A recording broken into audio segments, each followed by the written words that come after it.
shall proceed to a short discussion. No, not so short. 15 minutes. 15 minutes at least. Between the distinguished fellow and the new director. And I first ask if we need a new agenda for peace. What was wrong with the old agenda from 1992 and Guterres' new agenda from 2023?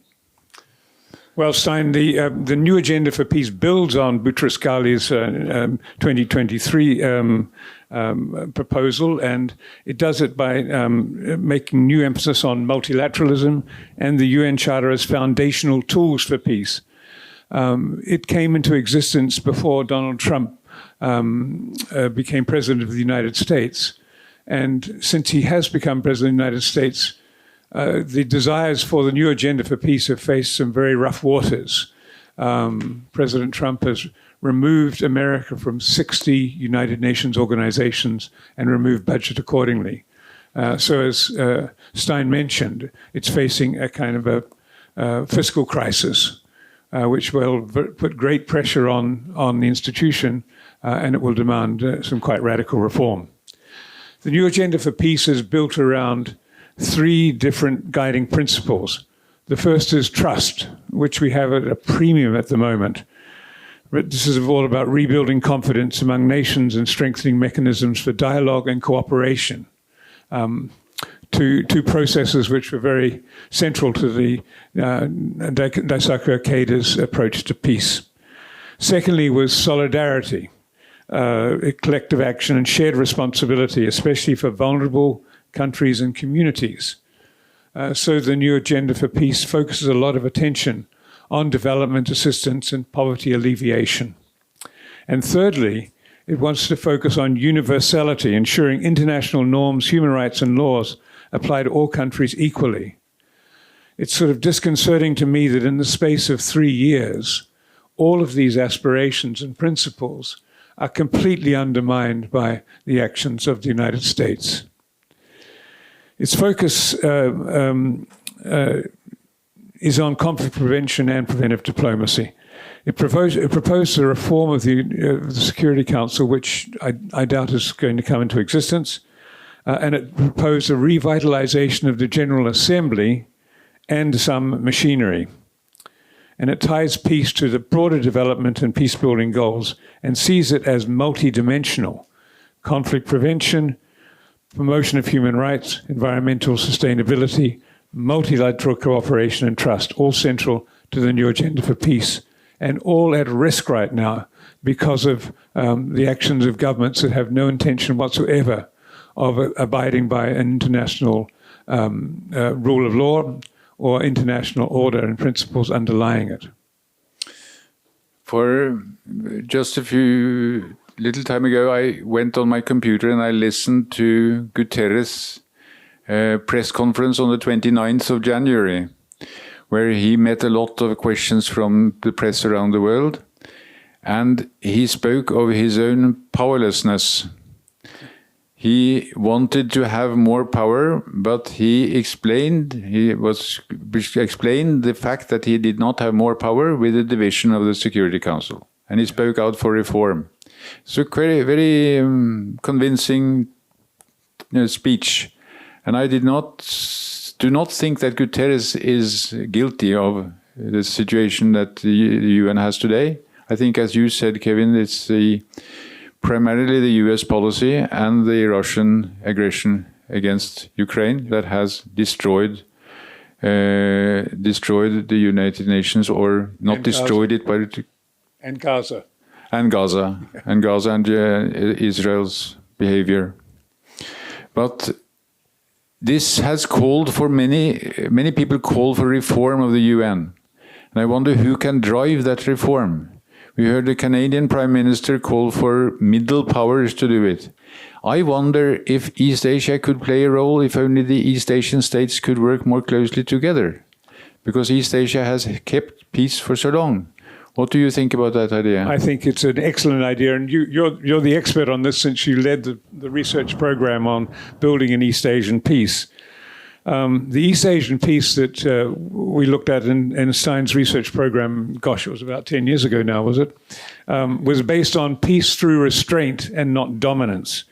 Countries opted for economic development models that enabled cooperation and a focus on conflict prevention.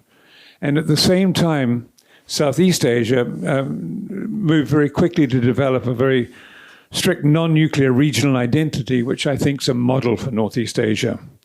We've got the Southeast Asian nuclear weapon-free zone, the zone of peace, freedom, and neutrality, and regional adherence to NPT norms. And I think that provides a nice counterpoint to nuclear Northeast Asia. And Southeast Asia, in terms of all of the ASEAN institutions and so forth, is a model in a way of preventive diplomacy. And Japan's promotion of human security, I think, manifests itself in East Asia's disaster response cooperation and in other ways in which countries in the region can collaborate to make life better for themselves. So East Asian security and Northeast Asian security needs to focus on networks, restraint, and shared norms, with development being firmly linked to security. But if this shall work, it requires cooperation between Japan and China in fulfillment, in a way, of the policy that Daisaku Ikeda stood for so many years, of trying to reconcile Japan with China. It looks bleak just now, but I think we should all work for that possibility, which would give a relatively peaceful region a role in peace for the world. Then let me add another tragedy, which is I talked about in the welcoming address too, and that is that the whole arms control system from the era of the Cold War and its aftermath has dissipated. Yeah. And there is even now possibly low-yield nuclear tests. The United States claims that China has done it, and Trump threatens to do the same in return. This is now the area that you have taken the lead in for Toda Peace Institute. Kevin, I'm really so happy that you are doing this, because you have the authority and graciousness, in a way, to do this work. Please say something about it. Well, the unwillingness of Donald Trump to agree to an extension of New START, I think, will be seen in retrospect as a major strategic mistake. It was the one agreement that placed a cap on Russian and American nuclear expansion. And the reality is that neither side now is showing any real interest in arms control, and we're a long way from discussion of nuclear disarmament, much to my chagrin. I am a very fervent abolitionist, and I think that one of the best things that happened was that recently was that we developed the Treaty on the Prohibition of Nuclear Weapons. I'm very nervous about what's happening in Japan, however, and I think this new administration is playing a rather hawkish role. And I think reading things in the press and elsewhere, your new Prime Minister seems to be in favor of removing Japan's 3 non-nuclear principles and changing Japan's constitution, especially Article 9. So arms control is shifting from reducing weapons to reducing the chance that weapons get used by mistake, miscalculation, or panic. So the focus is on risk reduction rather than force reduction, and discussions about abolition are a very long way at the moment. Since we do not have so much time left, I think that we will skip the planned discussion between ourselves about international law and concentrate the last minute here on the UN. Do you share the general wish for UN reform, and how do you fancy UN reform could take place? I do share the need for UN reform, and I'm hoping that Japan will maintain its ongoing commitment to the United Nations. I think it's possible for China and Japan together, and maybe South Korea, to work together to ensure that the United Nations does not founder, and that it does reform its practices and policies, and especially the Security Council. Fortunately, peacekeeping, peacemaking, and peace building don't require reform to the United Nations, but the United Nations provides 3 things that no one else can replace: legitimacy. UN mandates confirm international legal and political legitimacy. And when the Security Council is working effectively, it has huge convening power.